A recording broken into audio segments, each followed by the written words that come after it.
नमस्कार क्रांतिकारियों, कैसे हैं आप सभी और कैसी चल रही है आप लोगों की प्रिपरेशन। आई होप कि आप सब अच्छे होंगे और आप लोगों की प्रिपरेशन भी अच्छी ही चल रही होगी। तो आज की इस वीडियो में हम लोग देखेंगे प्रश्नावली 3.5 का चौथा सवाल। और इससे पहले अगर आपने इसके और सवाल नहीं देखे हैं तो हमारी जो वीडियो है वो प्लेलिस्ट में अवेलेबल है, और उससे पहले की भी जितनी प्रश्नावली उसकी वीडियो भी प्लेलिस्ट में अवेलेबल है। तो अब हम देखेंगे चौथा सवाल। हमसे कहता है कि निम्न समस्याओं के रैखिक समीकरण युग्म बनाइए, यदि उनका अस्तित्व हो तो उन्हें किसी भी बीजगणितीय विधि से हल कीजिए। तो देखिए इसमें हम क्या करेंगे, ये जो हमारी ये समस्या दी गई है और इसके हमें दो रैखिक समीकरण युग्म बनाने हैं और फिर उन्हें जो है किसी भी बीजगणितीय विधि से, विलोपन, प्रतिस्थापन या वज्र गुणन, किसी भी विधि से हमें हल करना। तो देखिए इसमें हमसे सवाल में कहा गया है एक छात्रावास के मासिक व्यय का एक भाग नियत है तथा शेष इस पर निर्भर करता है कि छात्र ने कितने दिन भोजन लिया।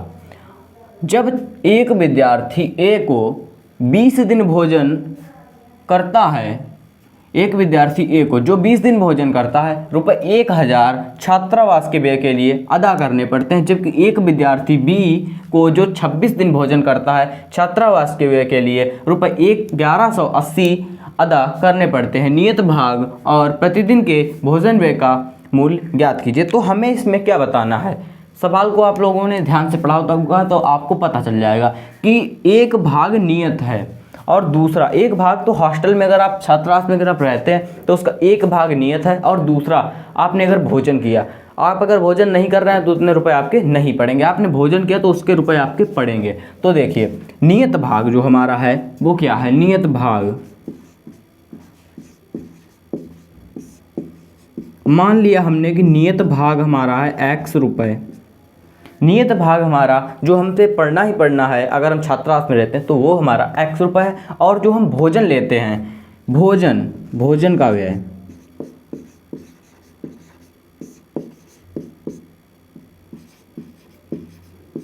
ये हमारा क्या है, ये हमारा हो गया है 22 रुपये।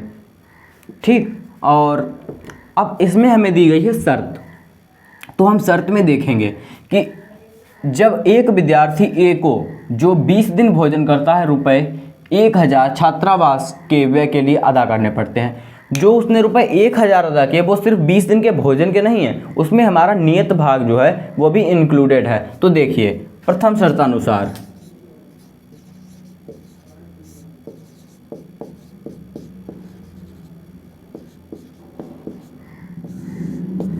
तो प्रथम शर्त में हमसे कहा गया कि पहले तो नियत भाग है और फिर दूसरा हमारा है 20 दिन भोजन जो लिया है। तो 20 दिन, एक दिन भोजन का जो हमने माना है मूल्य है वो है 22। तो 20 दिन का तो 20/22 बराबर पे कितने किए हैं, 1000 रुपये। ये हमारा हो गया है समीकरण नंबर 1। और अब हम देखेंगे इसकी दूसरी शर्त। तो द्वितीय शर्तानुसार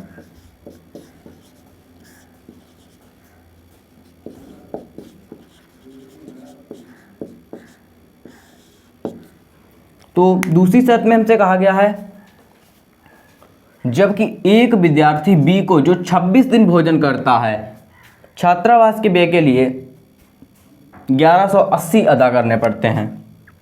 जो हमारा बी भाई साहब है उसने क्या किया, पहले तो वो हॉस्टल में आया तो उसको एक नियत भाग x अदा करना पड़ा। उसके बाद उसने 26 दिन भोजन लिया है तो उसका हमारा हो गया 26/22 और रुपए कितने अदा किए हैं, 1180। और ये हो गया है हमारा समीकरण नंबर 2।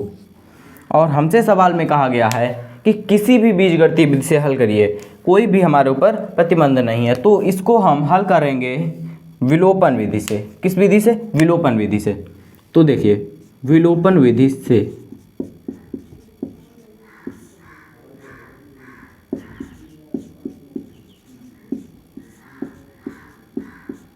तो विलोपन विधि में आपको पता है कि किसी एक का जो x या y है मान बराबर होना चाहिए। तो देखिए x यहाँ पर भी x है तो मान बराबर है। तो बस अब हम लोगों को करना क्या है, समीकरण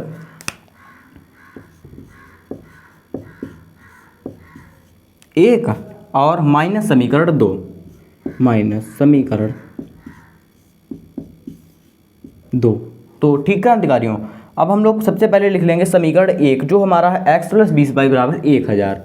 एक्स प्लस 20y बराबर कितना है 1000, और दूसरा है एक्स प्लस 26y बराबर 1180।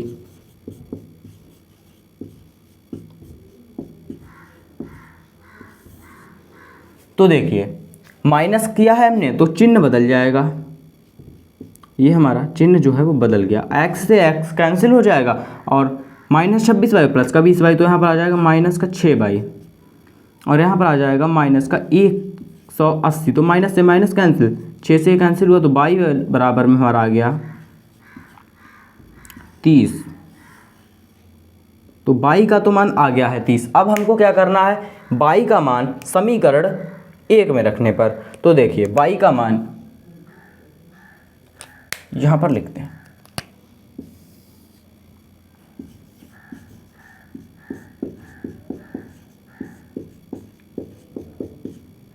y का मान समीकरण 1 में रखने पर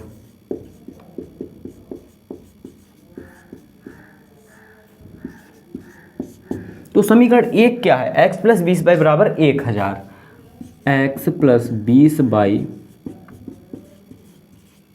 बराबर 1000। तो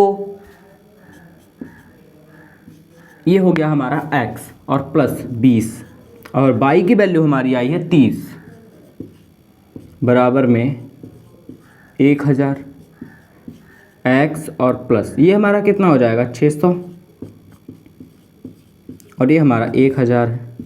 तो ये हमारा पक्षांतर कर देंगे तो हो जाएगा x और 1000 माइनस 600, तो ये हमारा हो गया x बराबर में 400। तो y की वैल्यू 30 और x की वैल्यू हमारी 400 प्राप्त हो चुकी है। तो इससे हमें पता चल चुका है कि नियत भाग जो हमारा x है वो है 400। तो नियत भाग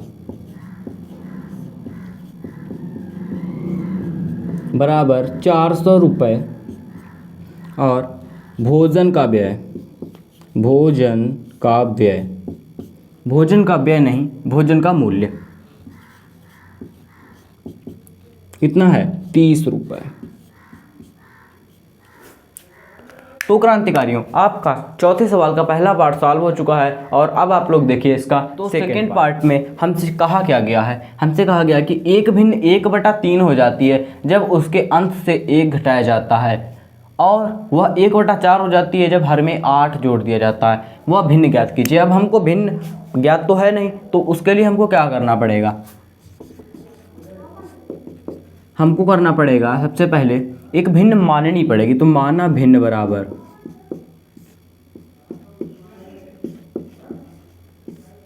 क्या मान लिया, माना भिन्न बराबर हमारी हमने x/y एक भिन्न मान ली। और अब हम देखेंगे शर्त। तो प्रथम शर्तानुसार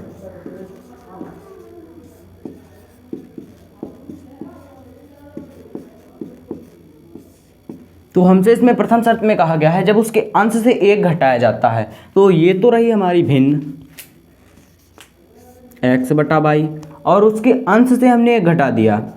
अंश से जब 1 घटाया जाता है तो वह 1/3 हो जाती है, 1/3 हो जाती है। और अब हम कर देंगे इसका क्रॉस मल्टीप्लाई। तो ये हमारा हो जाएगा 3x माइनस 3 बराबर y और 3x माइनस y बराबर 3। ये है हमारा समीकरण नंबर 1। और ऐसे ही हम देखेंगे इसकी दूसरी शर्त। तो देखिए द्वितीय शर्तानुसार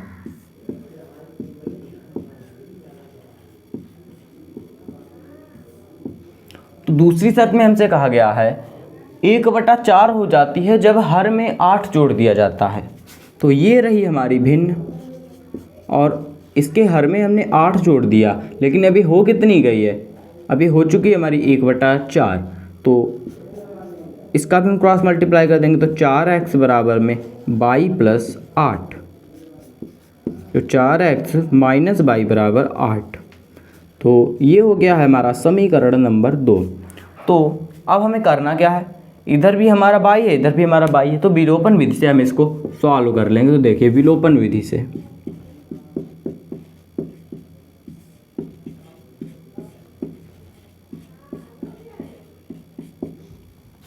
तो समीकरण 1 माइनस समीकरण 2, समीकरण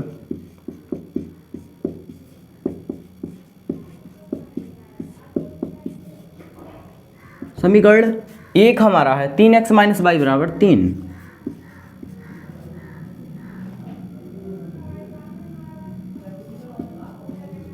और दूसरा समीकरण है हमारा 4x माइनस वाई बराबर 8। और इनको कर देंगे माइनस, तो यहाँ पर चिन्ह बदल जाएगा हमारा, ये हमारा कैंसिल हो जाएगा और यहाँ पर बचेगा माइनस का x बराबर, यहाँ पर बचेगा माइनस का 5। तो x बराबर में 5 आ चुका है। और अब हमको करना क्या है, x का मान उठा करके, x का मान समीकरण एक में रख देंगे। समीकरण एक में रखने पर तो देखिए समीकरण एक हमारा 3x माइनस वाई बराबर 3। तो 3x माइनस वाई बराबर 3। तो देखिए x की वैल्यू कितनी, 5, 3 गुणे 5 माइनस वाई बराबर में 3। तो ये हो जाएगा 15 माइनस वाई बराबर में 3। और वाई का हम लोग पक्षांतर कर देंगे, 15 का पक्षांतर कर देंगे। तो देखिए माइनस वाई बराबर 3 और माइनस का 15, तो ये हो गया हमारा वाई बराबर में माइनस 12, माइनस वाई बराबर में। तो ये हमारा अब कितना आ गया, ये हमारा आ गया है वाई बराबर में 12। तो देखिए वाई बराबर में 12 और x बराबर में 5। और हमारी भिन्न कितनी थी, तो जो हमारी भिन्न थी वो थी x बटा वाई। और x बटा वाई की वैल्यू कितनी आ रही है, 5 बटा 12। तो यही आपका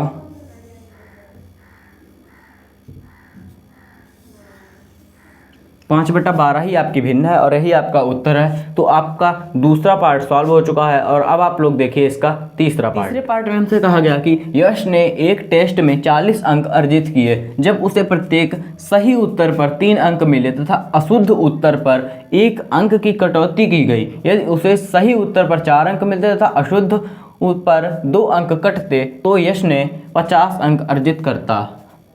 तो यश 50 अंक अर्जित करता। टेस्ट में कितने प्रश्न थे, तो हमको ये बताया गया है कि इतने उत्तर गलत किए और इतने सही किए और इतने पर इतने अंक मिले और उतने पर उतने अंक मिले और टोटल इतने अंक मिले। तो देखिए हल।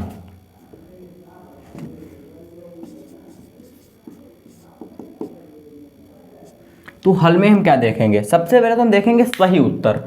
तो सही उत्तर बराबर हम मान लेंगे। तो सही उत्तर बराबर, सही उत्तर बराबर हम मान लेंगे x और गलत उत्तर बराबर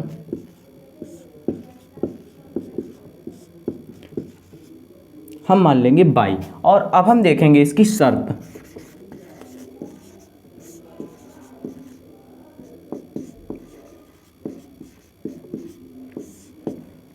तो देखिए शर्त के मुताबिक हम चलेंगे तो क्या होगा, यदि यश ने एक टेस्ट में 40 अंक अर्जित किए, जो यश है उसने एक टेस्ट में 40 अंक अर्जित किए जब उसे प्रत्येक सही उत्तर पर 3 अंक मिले।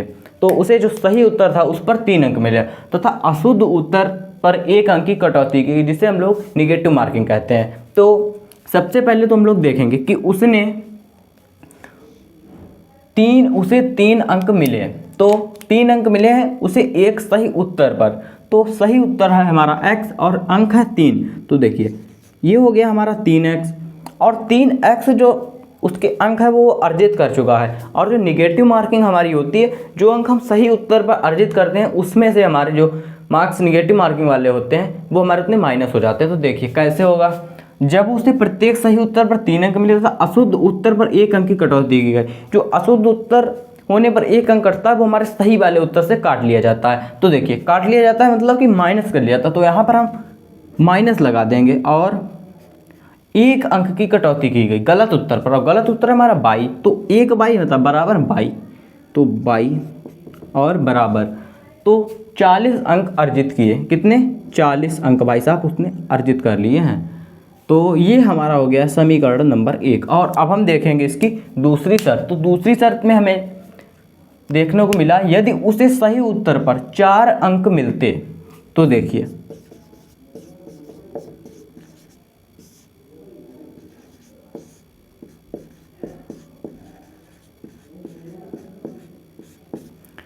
उसे अब की बार क्या है, सही उत्तर पर तो 4 अंक मिल रहे हैं, मगर अशुद्ध उत्तर पर उसके 2 अंक कट भी रहे हैं। तो देखिए ये जो अंक उसने प्राप्त कर लिए वो 4x है, और निगेटिव मार्किंग वाले मार्क उसी में से कट जाएंगे। तो ये हो जाएगा हमारा 2/, और अब की बार उसने टोटल अंक 50 अर्जित कर लिए, और ये हो गया हमारा समीकरण नंबर 2।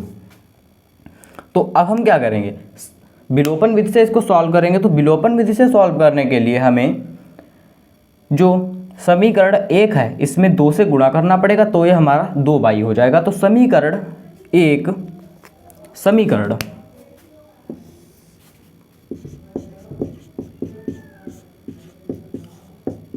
गुणे 2, तो समीकरण 1 में हम 2 से गुणा करेंगे तो ये हमारा समीकरण बन जाएगा 6x माइनस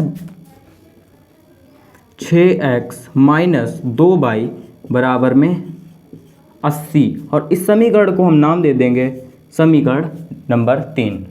और समीकरण नंबर 3 और समीकरण नंबर 2 को हम लोग घटा देंगे, तो समीकरण 3 माइनस समीकरण 2।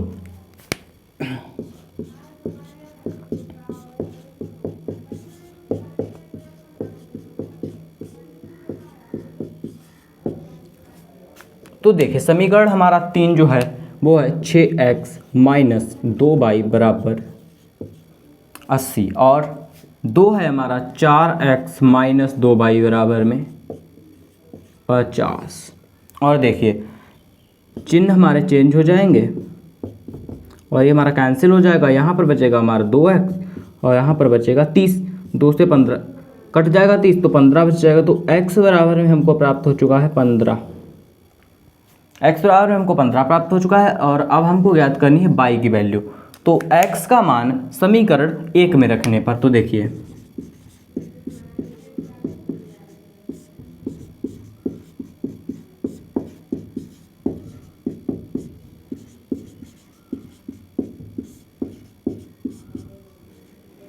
तो समीकरण 1 है हमारा 3x माइनस y बराबर 40, और हमको वैल्यू प्राप्त हुई है x की। तो 3 गुणे 15 माइनस y बराबर में 40, तो ये हमारा हो जाएगा 45 माइनस y बराबर 40। तो माइनस y बराबर 40 और 45 का पच्छांतर, तो माइनस का 45, माइनस y बराबर में -5, माइनस से माइनस हमारा कैंसिल, तो y बराबर में 5। तो क्रांतिकारियों हमने क्या माना था, सही उत्तर x और गलत उत्तर y। तो जो 15 जो हमारी वैल्यू आई है x वो है सही उत्तर, और जो y जो 5 वैल्यू हमारी आई है वो है हमारे गलत उत्तर। तो हमसे पूछा क्या, ना तो सही ना सही ना गलत, हमसे पूछा टेस्ट में कितने प्रश्न थे। जो प्रश्न गलत हुए हैं वो थे तो प्रश्न में टेस्ट में ही। तो देखिए टेस्ट में कुल प्रश्न बराबर, टेस्ट में कुल प्रश्न बराबर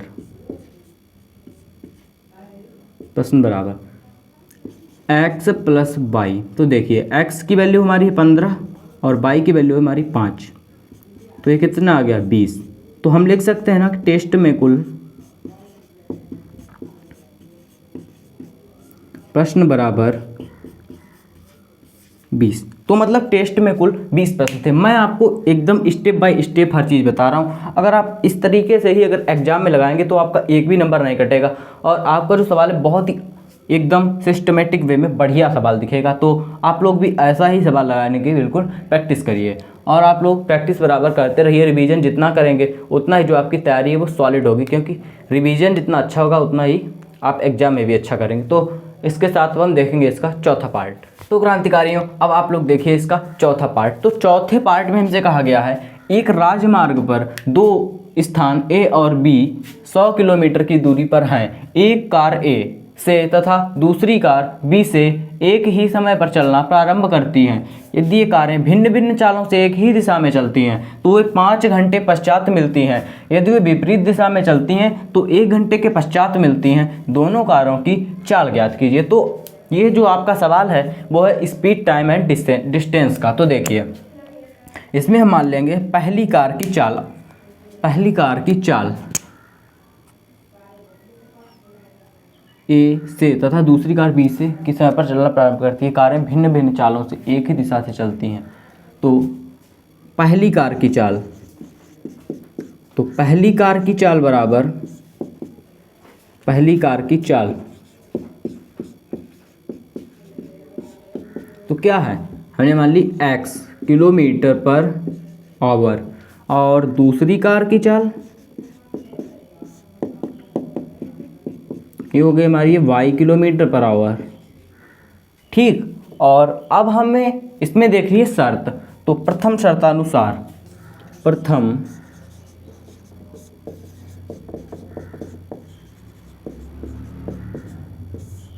तो देखिए इसमें हमारी प्रथम शर्त क्या कहती है, जो दो हमारे स्थान हैं ए और बी 100 किलोमीटर की दूरी पर हैं। आप लोग इसको बहुत हिसाब से समझिए, ये सवाल आपके एग्जाम के पॉइंट ऑफ व्यू से बहुत ज़्यादा इंपॉर्टेंट है। तो एक कार ए से तथा दूसरी कार बी से एक ही समय पर चलना प्रारंभ करती हैं। जो कार ए से तथा दूसरी कार बी से एक ही समय पर चलना प्रारंभ करती हैं, यदि ये कारें भिन्न भिन्न चालों से एक ही दिशा में तो चलती हैं तो वे 5 घंटे पश्चात मिलती हैं। अब आपको इसमें ये बात समझनी है कि इस बार इसमें क्या कहा गया है कि जो हमारी दोनों कारें हैं वह ये कारें भिन्न भिन्न चालों से एक ही दिशा में चल रही हैं। ये जो हमारी कारें हैं ये भिन्न भिन्न चालों से चल रही हैं और एक ही दिशा में चल रही हैं। तो ये कार हमारी है पहली और ये हमारी कार है दूसरी, और ये दोनों एक ही दिशा में जा रही हैं। तो आपको पता होना चाहिए जब एक ही दिशा में हमारी कारें जाती हैं या एक ही दिशा में अगर दो कोई भी गति करते हैं तो वहाँ पर हमारी जो चाल है वो हो जाती है माइनस। और आप लोग एक सूत्र बहुत दिन से रटे चले आ रहे होंगे कि चाल बराबर दूरी बटे समय, तो अब यहाँ पर उसका यूज आप लोग करके देख लीजिए। तो चाल बराबर दूरी बटा समय, और मैंने आपको चाल का बता दिया। यहाँ पर जो x और y जो इन दोनों कारों की चाल है, माना x और y, यहाँ पर ये दोनों एक ही दिशा में जा रही हैं, बहुत हिसाब से समझना, इसलिए ये घट जाएंगी। तो देखिए x और माइनस y हो जाएगा। और अब देखिए 100 किलोमीटर की दूरी है, ये तो हो गई हमारी चाल, बराबर दूरी बटे समय। दूरी हमारी है 100 किलोमीटर की और समय कितना है, बट्टे में समय आएगा। एक ही दिशा में चलती हैं तो वे 5 घंटे पश्चात मिलती हैं, मतलब समय कितना है 5 घंटे। तो देखिए ये हमारा कट जाएगा तो कितना आएगा x माइनस y बराबर में 20, जो कि हमारा समीकरण नंबर 1 है। और अब हम देखेंगे इसकी दूसरी शर्त। तो दूसरी शर्त में हमसे कहा गया है यदि वे विपरीत दिशा में चलती हैं, तो मैं आपको इसका भी बता दूंगा।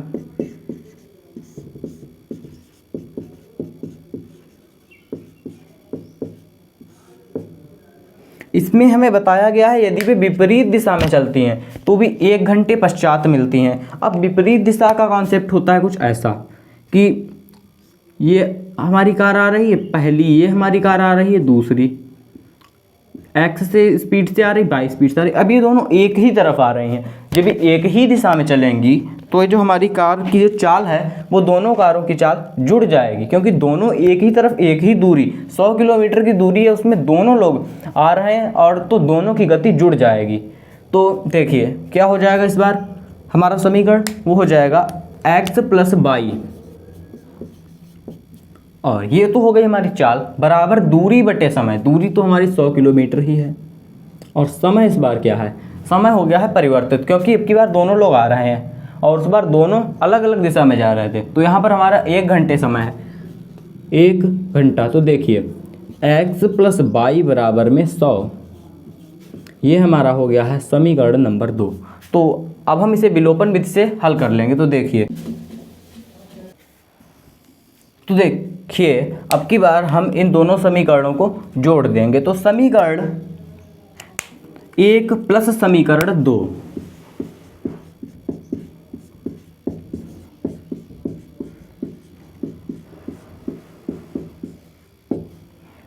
तो देखिए समीकरण 1 है हमारा x माइनस वाई बराबर 20, और समीकरण हमारा 2 है x प्लस वाई बराबर 100। और देखिए ये हमारा x हो जाएगा 2x, और ये हमारा 1 प्लस का y 1 माइनस का y, तो ये हो जाएगा कैंसिल, और ये दोनों जुड़ जाएंगे तो ये हो जाएगा 120, और 2 और 120, तो x बराबर में हमारा आ जाएगा 60 और x का मान अब हम रख देंगे समीकरण 1 में। तो x का मान समीकरण 1 में रखने पर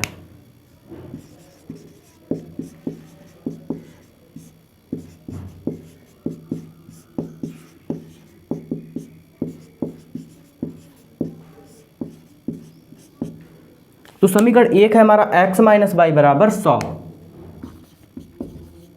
वाई बराबर 20। तो देखिए x की वैल्यू है 60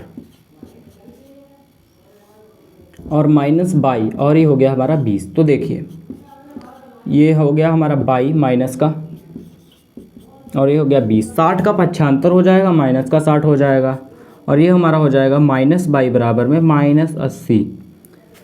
माइनस 80 नहीं हुई, ये हमारा हो जाएगा माइनस 40 और माइनस से माइनस कैंसिल हो जाएगा। तो ये हो जाएगा हमारा बाई बराबर में 40। तो जो पहली कार हमारी थी उसकी चाल x थी मतलब 60 किलोमीटर और दूसरी कार की चाल है हमारी 40 किलोमीटर। तो यहाँ पर हम लोग लिख सकते हैं पहली कार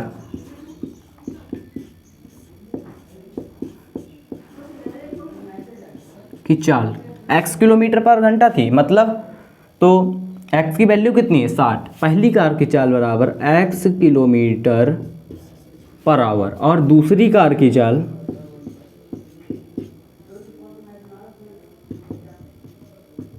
कितनी हो जाएगी, दूसरी की चाल हो जाएगी हमारी बाई मतलब 40 किलोमीटर पर घंटा। तो क्रांतिकारियों आपका जो चौथा सवाल था वो बहुत ही शानदार तरीके से सॉल्व हो चुका है। आई होप कि इसमें आपको कोई दिक्कत नहीं रही होगी, सवाल बहुत ही अच्छे से मैंने समझा दिया है। अब आप लोग देखिए इसका पांचवा सवाल। पार्ट में हमसे कहा गया है एक आयत का क्षेत्रफल 9 वर्ग इकाई कम हो जाता है यदि उसकी लंबाई 5 इकाई कम कर दी जाती है और चौड़ाई 3 इकाई बढ़ा दी जाती है। यदि हम लंबाई को 3 इकाई और चौड़ाई को 2 इकाई बढ़ा दें तो क्षेत्रफल 67 वर्ग इकाई बढ़ जाता है, आयत की विमाएँ ज्ञात कीजिए। बहुत ही अच्छा सवाल है, बहुत ही इम्पोर्टेंट सवाल है। तो देखिए इसका हल।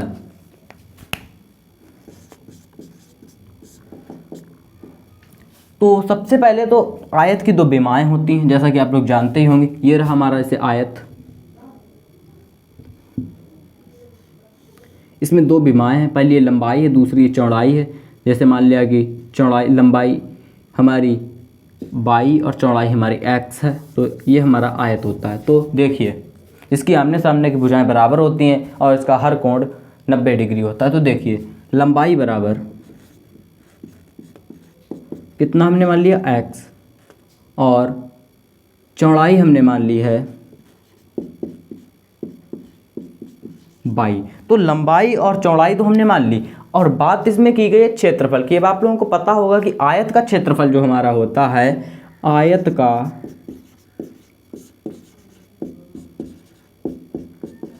क्षेत्रफल कितना होता है हमारा, लंबाई गुणे चौड़ाई बराबर x गुणे बाई मतलब x बाई। तो देखिए हमसे कहा क्या गया है, अब हम देखेंगे इसकी प्रथम शर्त। तो देखिए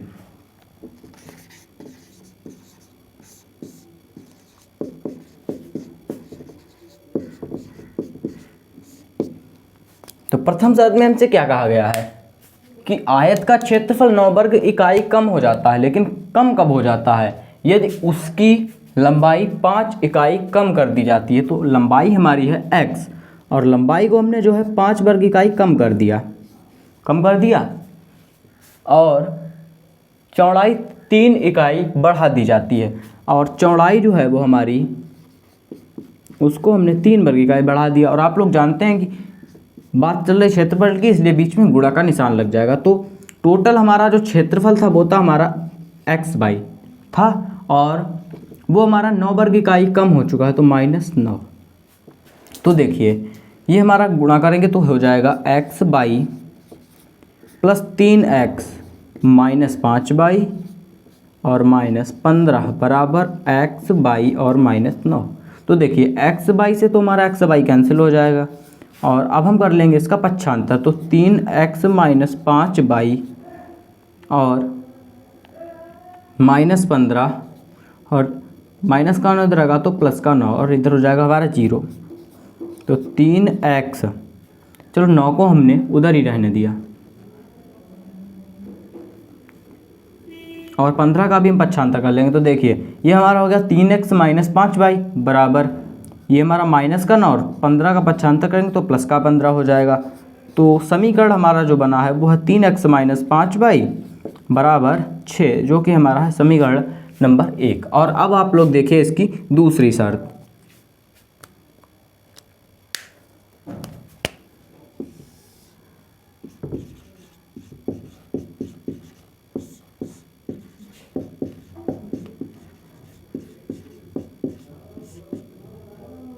तो क्रांतिकारी हमसे दूसरी शर्त में कहा गया है कि यदि हम लंबाई को 3 इकाई और चौड़ाई को 2 इकाई बढ़ा दें तो x प्लस 3, और ये हमारा हो गया y प्लस 3, y प्लस 2। तो क्षेत्रफल जो हमारा x y है उसमें जो है 67 बढ़ जाता है। तो देखिए ये हो गया हमारा x by plus 2x plus 3y plus 6 बराबर x बाई प्लस 67। तो x बाई से x बाई कैंसिल, ये हमारा हो गया 2x प्लस 3y बराबर 61। तो देखिए अब हम इसको प्रतिस्थापन विधि से हल कर लेंगे। तो देखिए समीकरण हम लोग, चलिए विलोपन से इसको हल कर लेंगे। तो समीकरण 1 में हम 2 से गुणा करेंगे, तो समीकरण 1 गुणे 2,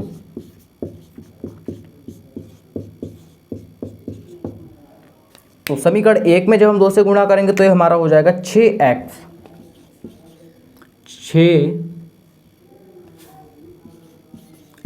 माइनस का 10y बराबर में ये हो गया हमारा 12। और अब हम समीकरण जो हमारा 2 है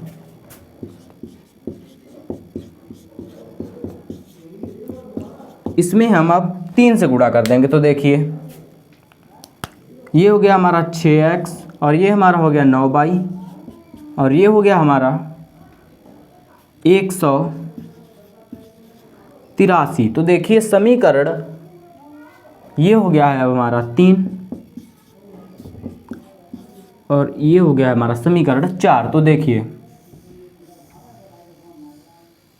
समीकरण 3 माइनस समीकरण 4,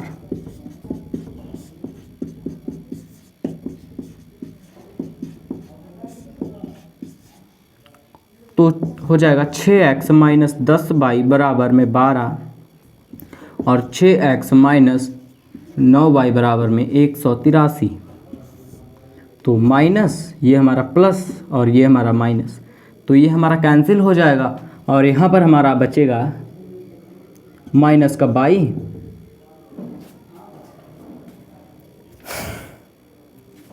ये देखिए गड़बड़ हो गया, यहाँ पर हमारा प्लस का साइन है तो यहाँ पर हमारा प्लस का ही साइन रहेगा, और यहाँ पर माइनस आ जाएगा, तो यहाँ पर हो जाएगा माइनस का 19y, माइनस का 19y, और ये हमारा घट जाएगा, तो यहाँ पर बचेगा हमारा 1, और बचेगा 7, और फिर बचेगा 1। तो आप लोगों को पता है 19 ने 171, और ये माइनस का, तो माइनस से माइनस कैंसिल, 19 से 171 कैंसिल, तो y बराबर में हमारा आ गया 9, और y का मान अब हम रख देंगे समीकरण 1 में। तो देखिए y का मान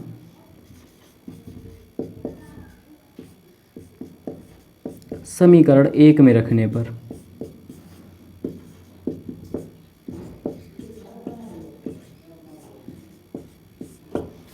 तो देखिए समीकरण 1 है हमारा 3x माइनस 5y बराबर 6,